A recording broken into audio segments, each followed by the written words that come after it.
ដីអំពាវនាវខ្ញុំព្រះករុណាអាត្មាភាពព្រះភិក្ខុថេតមេធោអ៊ីថាព្រះគ្រូចៅអធិការព្រះសង្ឃលោកអាចារ្យគណៈកម្មការវត្តឧត្តមរាំងសីព្រៃតុបស្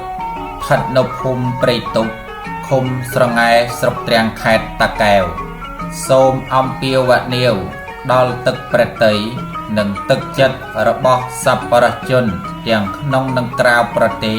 មេត្តាចូលរួមជួយជាវដីគ្រោះសម្រាប់ចាក់ក្នុងគ្រឹះព្រះវិហារដែលមានបណ្ដោយ21ម៉ែត្រទទឹង13ម៉ែត្រនិងខឿនខាងក្រៅដែលមានបណ្ដោយ35ម៉ែត្រទទឹង22ម៉ែត្រហើយសពថ្ងៃកំពុងមានការខ្វះខាតនៅបច្ច័យសម្រាប់ជាវដីគ្រោះចាក់ក្នុងគ្រឹះព្រះវិហារនិងខឿនអាស្រ័យដោយបានប្រកេននិងជម្រាបជូនខាងលើនេះខ្ញុំព្រះករុណាអាត្មាភាពយើងខ្ញុំសូមអំពាវនាវដល់ទឹកព្រះតីព្រះករុណាគ្រប់ព្រះអង្គនិងញាតិញោមពុទ្ធបរិស័ទសប្បុរសជនទាំងក្នុងនិងក្រៅប្រទេសមេត្តាចូលរួមចាប់កុសលជាវដីគ្រោះតាមកម្លាំងសទ្ធាជ្រះថ្លាគ្រប់ព្រះអង្គនិងរៀងខ្លួន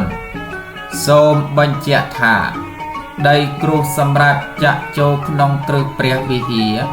មានចំនួន180ឡានក្នុង1ឡានតម្លៃ